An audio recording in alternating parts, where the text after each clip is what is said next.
Hello dear students, स्वागत है आपके अपने YouTube चैनल केमिस्ट्री में। और हम बात करने वाले हैं एनसीईआरटी क्लास 12 केमिस्ट्री के चैप्टर नंबर 2 यानी सॉल्यूशंस का एक्सरसाइज 2.35 के क्वेश्चन के बारे में। ठीक है, जिसमें क्वेश्चन यहां पर कहता है कि Henry's law constant for the molality of methane in benzene at 298 kelvin is 4.27 into 10 to the power 5 mm of Hg।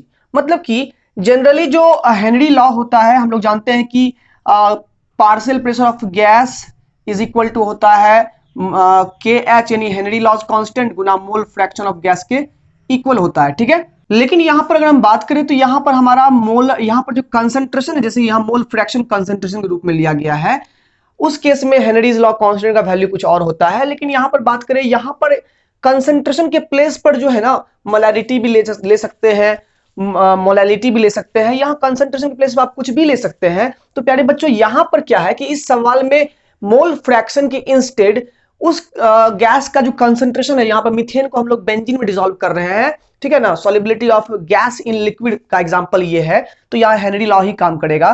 ठीक है, तो इस हेनरी लॉ में जो यहाँ पर कंसंट्रेशन जो गैस का लिया जा रहा है वो मोलैलिटी के रूप में लिया जा रहा है, और स्पष्ट कह रहा है कि जो हेनरीज लॉ कांस्टेंट यानी के एच है वो हमारा जो है ना इस मोलैलिटी के लिए, मोलैलिटी के केस में जो है ना हमारा हेनरी लॉ कांस्टेंट जो है मीथेन का बेंजीन में वो दिया हुआ है 4.27 into 10 to the power 5 mm of Hg। हम जानते हैं कि हमारा जो है ना ये जो हेनरीज लॉ कांस्टेंट होता है ना वो प्रेशर के टर्म में ही होता है, तो वो प्रेशर हम लोग यहां पर दे दिए। अब सवाल यहां पर कहता है कि तो बताइए calculate the solubility of methane in benzene at 298 kelvin under 760 mm of Hg।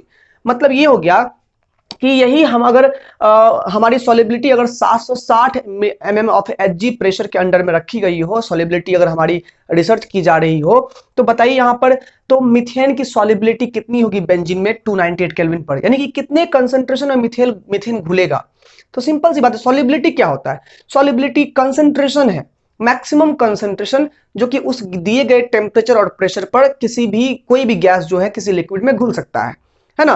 जैसे सॉलिबिलिटी 1 मोल पर लीटर अगर हम लेते हैं, इसका मतलब क्या 1 मोल गैस 1 लीटर के सॉल्यूशन में घुल सकता है मैक्सिमम। ठीक है, अगर सॉलिबिलिटी 1 मोल पर केजी लेते हैं तो मतलब हो गया कि 1 किलोग्राम के सॉल्वेंट में 1 मोल गैस मैक्सिमम घुल सकता है। सॉलिबिलिटी एक मैक्सिमम वैल्यू होता है कंसंट्रेशन का, जो कि उस दिए गए टेम्परेचर पर कोई भी गैस किसी लिक्विड में जाकर के घुल सकता है। ठीक है ना, तो यहां पर सॉलिबिलिटी जो मांग रहा है डेफिनेटली है कि हमारे पास मोलैलिटी के रूप में हम सॉलिबिलिटी देंगे, क्योंकि हमारे पास जो यहाँ पर हेनरीज लॉ कांस्टेंट है वो मोलैलिटी के टर्म में दिया गया है।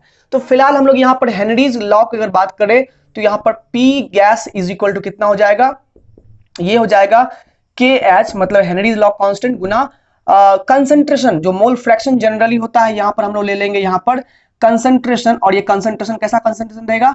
मोलल कंसंट्रेशन रहेगा। ठीक है, अब यहां देखिए हमारा जो सॉलिबिलिटी है उसमें गैस पर जो प्रेशर, गैस का जो प्रेशर लग रहा है सॉलिबिलिटी बनाए रखने के लिए, वो कितना प्रेशर लिया जा रहा है? 760 mm ऑफ Hg।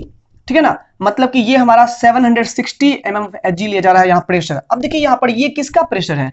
तो हम जानते हैं कि यहाँ पर जैसे कि आप लोग कोल्ड ड्रिंक पीते हो तो बोतल में जो यहाँ पर कोल्ड ड्रिंक ढक्कन है, बोतल में जो कोल्ड ड्रिंक यहाँ भरा हुआ रहता है, इसमें गैस के मॉलिक्यूल की सॉलिबिलिटी को बनाए रखने के लिए जो है कुछ एक्स्ट्रा गैस को हाई प्रेशर पर यहाँ पर पैक कर दिया जाता है, ताकि जो है ये गैस इस गैस को दबाए रखे। मतलब कि यही गैस जो है कुछ प्रेशर अप्लाई करता है नीचे की ओर, हाई प्रेशर पर ये गैस लॉक्ड रहता है इस बोतल में, जिसके कारण से ये गैस निकल नहीं पाता है। आप देखते होंगे जब बोतल खोलते हैं तो ये गैस निकल जाता है, पहले पहले यही गैस निकलता है, हमेशा एक आवाज से निकलती है। जब आप बोतल खोलते हो और आवाज नहीं निकले गैस का, इसका मतलब है कि उस बोतल में जो है ना गैस की सॉलिबिलिटी नहीं होगी, क्योंकि उस बोतल में गैस नहीं रखा जाता है, नहीं रखा गया होगा। अगर गैस ना निकले समझ जाइएगा कि वो कोल्ड ड्रिंक खराब है, यानी कि उसमें गैस घुला हुआ नहीं होगा। ठीक है ना, तो डेफिनेटली यहाँ पर यही है कि उस गैस का प्रेशर, यानी जिस प्रेशर के अंडर में यहाँ सॉलिबिलिटी मेंटेन की गई है वो प्रेशर 760 है, और वही P गैस के प्लेस में लिखेंगे। KH का वैल्यू कितना है यहाँ पर?